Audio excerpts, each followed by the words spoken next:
Estudo bíblico, Gênesis 22. Deus prova Abraão. O supremo teste da fé e obediência de Abraão veio depois da partida de Ismael. Quando todas as esperanças para o futuro estavam alojadas em Isaque, pois prometera a Deus que Isaque seria pai de nações, capítulo 17, verso 16, Abraão tinha de dar a prova de obediência absoluta e incontestável fé em Jeová, obedecendo até mesmo de olhos fechados. Sua fé, nesse momento, tinha que chegar ao limite do absurdo. Abraão passou pelo fogo mais ardente, permaneceu firme sob as maiores pressões e suportou a mais difícil tensão, para emergir da prova em completo triunfo. Nenhum teste seria mais severo do que aquele que agora Deus lhe impunha. E nenhuma obediência seria mais perfeita do que a de Abraão. Quando Deus o chamou, o patriarca respondeu imediatamente, pois de algum modo Abraão creu que Deus restituiria seu filho à vida. Hebreus 11, 19. A viagem de 3 dias, verso 4, permitiu bastante tempo de reflexão sobre as ordens de Deus, mas sem hesitar ou questionar a moralidade do sacrifício humano ou do propósito de Deus, Abraão assegurou confiantemente a seus servos que ele e seu filho voltariam. Verso 5. E prosseguiu com os preparativos para o sacrifício. Sua fé em Deus garantiu-lhe que tudo estava bem. Ele confiou em Jeová para a execução de suas promessas. Pela fé, ofereceu Abraão a Isaque quando foi provado. Sim, aquele que recebera as promessas ofereceu o seu filho, o filho da promessa, a quem ele tinha esperado por anos e anos. Observem que Abraão disse aos seus servos: voltaremos. Ele sabia, de alguma forma extraordinária, ele voltaria com Isaque. Sendo-lhe dito: em Isaque será chamada a tua descendência. Considerou que Deus era poderoso para até dentre os mortos o ressuscitar. A fé via além do sacrifício e estava pronta a obedecer. O sacrifício de Isaque foi, portanto, uma figura profética da morte de Cristo.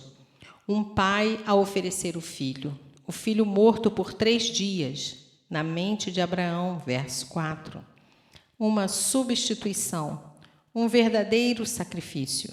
E foi no Monte Moriá, o mesmíssimo local onde 2000 anos mais tarde o próprio Filho de Deus foi oferecido.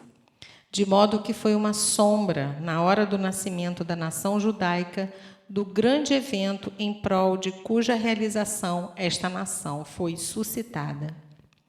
Oferece-o ali em holocausto. A palavra hebraica usada aqui, eila, literalmente, levante-o, significa oferecer a vítima como um todo em holocausto, em sinal de completa dedicação. Conforme os dois lentamente subiam a encosta da montanha, o jovem observador perguntou: onde está o cordeiro para o holocausto? A resposta do pai foi dada sem demora: Deus proverá para si o cordeiro para o holocausto. Abraão tinha em seu coração uma segurança de que Deus seria capaz de cuidar dos detalhes. Abraão não sabia que o rapaz seria poupado na experiência da morte, mas tinha fé para crer que o Onipotente providenciaria o necessário à sua maneira e na hora exata. Paulo penetrou nas profundezas desta verdade quando disse: aquele que nem mesmo seu próprio filho poupou, antes o entregou por todos nós, como não nos dará também com ele todas as coisas? Romanos 8:32. Deus fez Abraão sentir o que mais tarde ele sentiria com a morte sacrificial de Jesus. Abraão tipificou o próprio Deus. Tudo estava em seu devido lugar sobre o altar. O filho amado das promessas estava amarrado e prostrado sob a lenha e que ele mesmo trouxera sobre os ombros. O fogo estava pronto. Tudo estava calmo e quieto. O próprio Isaque estava submisso e obediente àquela situação inusitada. A faca afiada foi desembainhada e levantada. E de repente a voz do céu quebrou o silêncio. Deus ordenou que Abraão deixasse a faca de lado, desamarrasse as correias que prendiam o rapaz e que erguesse os olhos para ver a providência, o carneiro. Muitas vezes temos que erguer os olhos para o alto para enxergar a providência que Ele e só Ele pode nos dar. Ele é o Jeová Jirê, o Deus provedor. Essa foi a hora suprema de Abraão. Deus experimentara o seu coração e estava satisfeito. Verso 12. Novamente, Isaque se colocou ao lado de seu pai, uma testemunha da misericórdia, da graça e da provisão do Senhor. Foi por isso que Jesus disse: Abraão, vosso pai, exultou por ver o meu dia e viu-o e alegrou-se. João 8:56. O homem de Deus retornou a Berseba iluminado com o senso da presença de Deus. Jamais tornaria a ser o mesmo.